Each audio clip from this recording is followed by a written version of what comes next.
అందరికీ నమస్తే। ఈ వీడియో ప్రధానంగా తెలంగాణ రైతులు చూడాల్సినటువంటి వీడియో। ఎవరెవరైతే రైతు భరోసా కోసం ప్రభుత్వం పైసలు వేస్తుందని చెప్పి ఎదురు చూస్తున్న వాళ్ళంతా కూడా చూడాల్సినటువంటి వీడియో।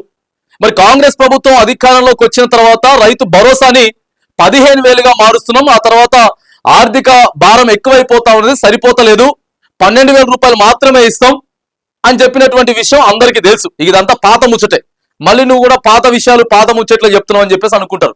సో ఇక ముఖ్యమంత్రి రేవంత్ రెడ్డి గారు జనవరి 26వ తారీఖు నుంచి వెళ్ళి మేము రైతు భరోసా ఇస్తా ఉన్నాం, మరి టంగున మీ అందరికీ కూడా మెసేజ్లు వస్తాయని చెప్పిర్రు। ఇప్పటికి చెప్పి కూడా ఎన్నో రోజులు అయిపోతుంది। ఈ రోజు మనం మార్చి 19వ తారీఖులో ఉన్నాం। ఆ రోజు ఇంకో మాట కూడా చెప్పిర్రు, మార్చి 31వ తారీఖు వరకు అందరికీ ఇచ్చేటటువంటి ప్రయత్నం చేస్తామని చెప్పిర్రు, కానీ నత్త నడకన సాగుతా వచ్చింది రైతు భరోసా। రైతులకు ఇచ్చేటటువంటి పైసల విషయంలో నత్త నడక సాగుతా వచ్చింది। ఎకరం, 2 ఎకరాలు, 3 ఎకరాల లోపు మాత్రానికి కొంత చకచక వేసేటటువంటి ప్రయత్నం చేసి 3 ఎకరాల తర్వాత బాగా డిలే చేసుకుంటూ వచ్చిర్రు। మరి ఎందుకు డిలే చేసిర్రు? ఒకరికి వచ్చింది, ఒకరికి రాలేదు। వచ్చినటువంటి 3 ఎకరాలలో కూడా ఇంకా చాలా మందికి రాలేదు। సో మేము కేవలంగా ప్రతిష్టాత్మకంగా తీసుకొని 10,000 కోట్ల రూపాయలని అప్పుగా తీసుకొచ్చినాం। రైతులకి రైతు భరోసా ఇచ్చేటటువంటి విషయంలో మేము నిక్కచ్చిగా ఖచ్చితంగా ముందుకు పోతా ఉన్నామని చెప్పినటువంటి ప్రభుత్వం మరి కొంత ఫెయిల్ అయిపోయిందని చెప్పుకోవచ్చు।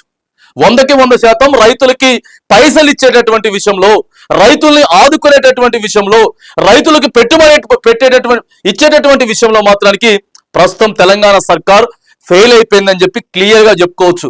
ఇక ఈ మధ్యనే రాష్ట్ర ఉప ముఖ్యమంత్రి బట్టి విక్రమార్క గారు 4 ఎకరాల లోపు ఎవరెవరికి ఉందో మొదలు పెట్టండి అని చెప్పారు। సో అది కూడా అంత స్పీడ్ గా ఏం పోతలేదు। మరి అసలు ఎన్ని ఎకరాల లోపు ఇవ్వబోతా ఉంది ప్రభుత్వం? అసలు ఏం ఆలోచన చేస్తా ఉన్నది? మరి గతంలో కేసీఆర్ గుట్టలకి ఇచ్చిండు, మెట్టలకి ఇచ్చిండు, వెంచర్లకి ఇచ్చిండు, పెట్రోల్ పంపులకి ఇచ్చిండు అని చెప్పినటువంటి ప్రభుత్వం మా దగ్గర ఫుల్ డేటా ఉంది, ఆ డేటా ప్రకారం ఇస్తున్నామని చెప్పిరు, కానీ మరి ఎందుకు ఇంత ఆలస్యం అవుతున్నది? మరి ప్రభుత్వం మాత్రానికి కొద్దిగా మళ్ళీ వేరే ఆలోచనలు కూడా రైతు భరోసాకి సంబంధించినటువంటి అంశాన్ని కూడా మార్చి 31కనే చెప్పిరు, కానీ ఇది ఏప్రిల్ వరకు కూడా రైతులకి భరోసా ఇచ్చేటటువంటి ప్రయత్నం మరి చేయబోతున్నట్లయితే కొద్దిగా సోషల్ మీడియాలో అయితే చర్చ నడుస్తా ఉన్నది।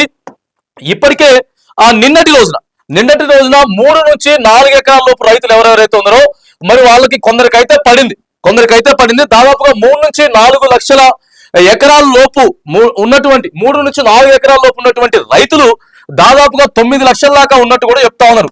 9 లక్షల మంది ఉన్నారు, కానీ దాదాపుగా దీంట్లో కేవలం ఒక 70 నుంచి 80 లక్షల మందికి మాత్రమే 80,000 మందికి మాత్రమే పైసలు వచ్చినట్లు చెప్తా ఉన్నారు। ఏది 3 నుంచి 4 ఎకరాల లోపు। వీరితో పాటు కూడా మరి నిన్న కావచ్చుగాక మొన్న కావచ్చుగాక ఈ 2 రోజులలో 1 ఎకరం నుంచి 3 ఎకరాల లోపు ఎవరెవరైతే కొందరికి ఆగిపోయింది మాకు రాలేదు అని చెప్పేసి మరి మాట్లాడుకున్న రైతులు కూడా అందరికీ కాదు, కానీ ఆగిపోయిన దాంట్లో కొందరికి ఎకరం నుంచి 3 ఎకరాల లోపు పైసలు కూడా పడ్డట్టు తెలుస్తా ఉంది। మరి అంటే ఆ సెలవు దినాల్లో పైసలు పడ్డం మొన్న సండే, ఆదివారం, అంతకు ముందు రోజు ఆదివారం। సో మరి ఆదివారం రోజు కూడా కొంతమందికి పైసలు పడినాయి, తర్వాత మరి కొంత టెక్నికల్ ఇష్యూస్ వల్ల పైసలు ఆగిపోయి తర్వాత అకౌంట్లలో జమ అవుతా ఉన్నాయా లేకపోతే ఏంటిది అనేది కూడా కొంత ఇప్పుడు ఆసక్తికరంగా చర్చ అయితే మారింది। మరి 5 ఎకరాల లోపు అసలు ఎంత కట్ ఆఫ్? ఫస్ట్ ఏమో 10 ఎకరాల లోపు కట్ ఆఫ్ అన్నట్టు వినిపించింది, ఆ తర్వాత 8 ఎకరాల లోపు కట్ ఆఫ్ అనిపించింది, ఇప్పుడేమో కేవలం మరి 5 ఎకరాల లోపే పైసలు ఇస్తారా అనేటటువంటి సందిగ్ధంలో కొద్దిగా రైతులు అయితే ఉన్నారు। కానీ మార్చి 31వ తారీఖు వరకు, ఇలా ఆల్రెడీ 19వ తారీఖులో ఉన్నాం కాబట్టి మరి మార్చి 31వ తారీఖు వరకు రాని వారికి, ఇప్పటి వరకు ఎకరం నుంచి 3 ఎకరాల లోపు రాని వారికి, ఆ తర్వాత 3 నుంచి 4 నుంచి 5 ఎకరాల లోపు మాత్రానికి క్లియర్ గా ఎంతమంది అయితే రైతులు అయితే ఉన్నారో వాళ్ళందరి ఖాతాల్లో కూడా ఈ మార్చి 31వ తారీఖు వరకు మరి 5 ఎకరాల లోపు ఉన్నటువంటి రైతు భరోసా ఎవరెవరైతే ఉన్నారో రైతన్నలు వాళ్ళందరికీ రైతు భరోసా ఇచ్చేటటువంటి ఆ ప్రయత్నం అయితే ప్రభుత్వం చేయబోతా ఉందనేది కొంత వినపడుతున్నటువంటి చర్చ। మరిగా 5 తర్వాత ప్రభుత్వం 8 ఎకరాల లోపు ఇవ్వాలనుకుంటుందా లేకపోతే 10 ఎకరాల లోపు రైతు భరోసా ఇవ్వాలనుకుంటుందా అనేది మరి ఏప్రిల్లో కూడా మరి కొంత ఇచ్చేటటువంటి ప్రయత్నం అయితే జరగబోతా ఉందని చెప్పేసి కొంత వినపడుతున్నటువంటి చర్చ। మరి 10,000 కోట్ల రూపాయలు మేము సీరియస్ గా అడుగుతాం, ప్రభుత్వం సమాధానం కూడా చెప్పాలి, రైతులకి సమాధానం చెప్పాలి। 10,000 కోట్ల రూపాయలు తీసుకొచ్చినాం, రైట్, ఇంకేమున్నది? 1 ఎకరం నుంచి దాదాపుగా 8 ఎకరాల వరకు లేకపోతే 10 ఎకరాల వరకు క్లియర్ కట్ గా టక్కా జనవరి 26వ తారీఖు నుంచి పైసలు వేసేస్తామని ప్రభుత్వం చెప్పింది। మరి ఎందుకో ఆ మాట ప్రకారం నిలబడలేకపోయింది.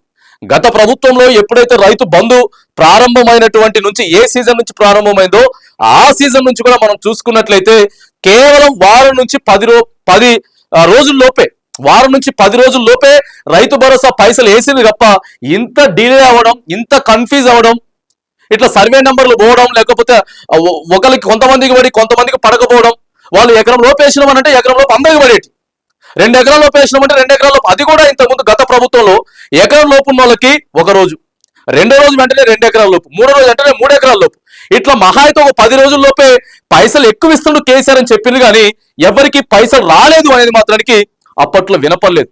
కానీ మరి ఇప్పట్లో మాత్రానికి క్లియర్ గా మాకు రాలేదంటే మాకు రాలేదు, మాకు రాలేదు, మాకు రాలేదు, మాకు రాలేదు. ఇస్తామని చెప్పినటువంటి 12,000 కూడా మరి సక్రమంగా ఇవ్వకపోతే ఎట్లా? పైసలని దగ్గర పెట్టుకొని ఇగో రైతులకు ఇచ్చేటటువంటి ప్రయత్నం చేయాలి కానీ కొంతమందికి ఇచ్చి కొంతమందికి ఇవ్వకుండా కన్ఫ్యూజన్ లో పెట్టి, కొన్ని సర్వే నెంబర్లు బ్లాక్ లిస్ట్ లో ఉన్నాయని చెప్పి, కొన్ని అకౌంట్లకి ఇదంతా కూడా ప్రాసెసింగ్ లో ఉన్నాయని చెప్పి, సో ఇదంతా కూడా మరి నడుస్తూ ఉంది. ప్రభుత్వ పెద్దలు ఆలోచన చేయాలి దయచేసి. వేరే పథకాలు ఏమైనా కానీ డిలే అవ్వచ్చు కాక కానీ రైతులకు సంబంధించినటువంటి విషయం, ఎందుకంటే ఇప్పటికే పిఎం కిసాన్ కూడా ఇస్తా ఉన్నారు రైతులందరికీ. దేశవ్యాప్తంగా మన తెలంగాణలో కూడా ఉన్నటువంటి రైతులకు, అనేకమైనటువంటి రైతులకు పిఎం కిసాన్ ఇస్తా ఉన్నారు. దాదాపుగా సంవత్సరంలో 3 దశలు ఇస్తారు, 2,000, 2,000, 2,000, 6,000. వాళ్ళు ఇచ్చేటటువంటి ఏ ఈఎంఐ కూడా, ఏ ప్రీమియం కూడా ఎప్పుడు డిలే కాలేదు. బాజాప్తా ఎవరెవరికి ఏ మంత్లో అయితే ఏరో ఆ మంత్లో సంవత్సరానికి 6,000 ఇచ్చుకుంటా వస్తున్నారు. సో మరి ఇప్పుడున్నటువంటి ప్రభుత్వం మాత్రానికి రైతుల పట్ల కొద్దిగా మరి చిన్న చూపు చూస్తున్నట్లే కనపడతా ఉంది. ఇప్పటికైనా సరే ముఖ్యమంత్రి రేవంత్ రెడ్డి గారు, లేకపోతే ఉప ముఖ్యమంత్రి బట్టి విక్రమార్క గారు, వ్యవసాయ శాఖ మంత్రి తుమ్మల నాగేశ్వరరావు గారు సమాలోచనలు చేయండి దయచేసి. ఎందుకంటే రైతుల పట్ల ప్రభుత్వాలు నిలవాలి, రైతన్నకి అండదండగా నిలవాలి. ఇక అసలుకే నీళ్ళు లేవు, నీళ్ళు లేక కొన్ని ప్రాంతాలలో పంటలు ఎండిపోతా ఉన్నాయి. మనం భరోసా ఇవ్వలేదు, రైతన్నలే అప్పులు తెచ్చుకొని పెట్టుబడిగా పెట్టుకున్నారు. ఇలా ఎకరం, 2 ఎకరాలు, 3 ఎకరాలు, 4-5 ఎకరాలు సాగు చేస్తా ఉన్నారు. నీళ్లు వస్తలేవు. ఏ కెనాల్ నుంచి రావాలి, ఏ ప్రాజెక్ట్ నుంచి రావాలి, ఏ చెరువు నుంచి రావాలి అనేది చాలా కష్టతరంగా మారిపోయింది. కొన్ని పొలాలలో ఫోటోలు చూస్తా ఉన్నాం, గొడ్లను మేపుతున్నారు. దాంట్లో ఎండిపోయినటువంటి పొలంలో గొడ్లను మేపుతా ఉన్నారు. మనం సక్రమంగా రైతన్నకి నీళ్ళు ఇవ్వాలి, పంట పెట్టుబడికి సహాయం ఇస్తామని చెప్పినాం, ఇవ్వాలి. అంతేగాని ఒక గ్రామానికి ఇస్తాం, ఇంకో గ్రామానికి ఇయ్యం. కొంతమంది రైతులకు వస్తుంది, ఇంకొంతమంది రైతులకి రాదు. సో ఇది ఎక్కడని చెప్పేసి అడుగుతా ఉన్నాం. ఏదేమైనా కానీ మరి ప్రభుత్వం అయితే అనేకమైనటువంటి విమర్శలు అయితే ఎదుర్కొంటా ఉన్నది. రైతు భరోసా మీద అనేక గొంతులు మాట్లాడుతూ ఉన్నాయి, అనేక దినపత్రికలు మాట్లాడుతూ ఉన్నాయి, అనేక శాటిలైట్ ఛానల్స్ మాట్లాడుతూ ఉన్నాయి, అనేక యూట్యూబర్లు మాట్లాడుతూ ఉన్నారు. రైతు భరోసా విషయంలో మాత్రానికి 100కి 100% ప్రభుత్వాన్ని క్వశ్చన్ చేస్తా ఉన్నారు. ఖచ్చితంగా క్వశ్చన్ చేస్తా ఉన్నారు. ఎవరెవరికి రాలేదు, ఎవరెవరు ఏ ఇబ్బందులు పడతా ఉన్నారు రైతులందరూ కూడా చెప్పేటటువంటి ప్రయత్నం మీడియా వేదికగా జరుగుతా ఉంది. కాబట్టి మరి ఖచ్చితంగా ప్రభుత్వం ఇప్పటికైనా సరే ఎవరెవరికి రాలేదు, మరి మనం ఎన్ని ఎకరాల్లోకి ఇవ్వాలనేది ఖచ్చితంగా ఒక డేటాను అయితే తీసుకొని, ఎందుకంటే రాబోయేటటువంటి సీజన్ నుంచైనా సరే ఇట్లాంటి సమస్యలు తలెత్తకుండా రైతుల పట్ల మనం వెన్నుదన్నుగా నిలవాలంటే మాత్రానికి ఇగో ఈసారి ఉత్పన్నమైనటువంటి తప్పిదాలు ఏవైతే ఉన్నాయో వీటన్నిటిని కూడా కొద్దిగా సరి చేసుకొని ఈ మార్చి 31వ తారీఖు లోపు మరి ఖచ్చితంగా 5 ఎకరాల లోపు అందరికీ ఎవరెవరికైతే రాలేదో, ఎందుకంటే రానటువంటి రైతు ఖచ్చితంగా అక్కడ ఏఈఓ దగ్గర దరఖాస్తు పెట్టుకుంటాడు, ఆ తర్వాత అగ్రికల్చర్ ఆఫీసర్లను కలుగుతున్నాడు, తర్వాత ఎన్ని సర్వే నెంబర్లు ఉన్నాయి, ఎన్ని సర్వే నెంబర్లకు రాలేదనేది దయచేసి మీ దగ్గర లెక్కుంటది. లెక్కుంటే ఇక్కడ ఆర్థిక శాఖ కానీ లేకపోతే వ్యవసాయ శాఖ కానీ మీరంతా కూడా అధికారులను కూర్చోబెట్టి ఇగో మీ మండలాల్లో, మీ గ్రామాలలో ఎవరెవరికైతే రైతు భరోసా రాలేదో వాళ్ళకు ఉన్నటువంటి పట్టా పాస్బుక్ ప్రకారం, లేకపోతే ఎవరెవరికైతే విస్తీర్ణం ఉండి తక్కువగా వచ్చిందో దయచేసి ఆ డేటా అంతా కూడా కలెక్ట్ చేసుకోండి. డేటా అంతా కూడా కలెక్ట్ చేసుకొని రైతులకి పైసలు ఇచ్చేటటువంటి ప్రయత్నం ప్రభుత్వం చేయాలి. ఆ తర్వాత వచ్చేటటువంటి సీజన్ నుంచి ఇలాంటి ఏమీ లేకుండా ఎకరంలోపు కేవలం వారం 10 రోజుల్లోనే మీరు ఇవ్వాలనుకుంటున్నటువంటి 12,000 ఏదైతే ఉందో ఖచ్చితంగా రైతులకి రైతు భరోసా ఇవ్వాలని చెప్పేసి మనం ప్రభుత్వాన్ని అయితే మరి డిమాండ్ చేస్తా ఉన్నాం. ఎన్నో గొంతులు మాట్లాడుతూ ఉన్నాయి. ఇవన్నీ కూడా ప్రభుత్వం పరిగణలోకి తీసుకొని సమస్యని సాల్వ్ చేసేటటువంటి ప్రయత్నం అయితే చేస్తా ఉంది. ఖచ్చితంగా రైతన్నలు ఎవరు కూడా అధైర్యపడకండి. 100కి 100% ఇగో రైతుల పక్షాన నిలబడి ప్రభుత్వాన్ని నిలదీసేటటువంటి బాధ్యత మనం తీసుకుంటా ఉన్నామని చెప్పేసి కూడా రైతన్నలకు తెలియజేయడం జరుగుతూ ఉంది.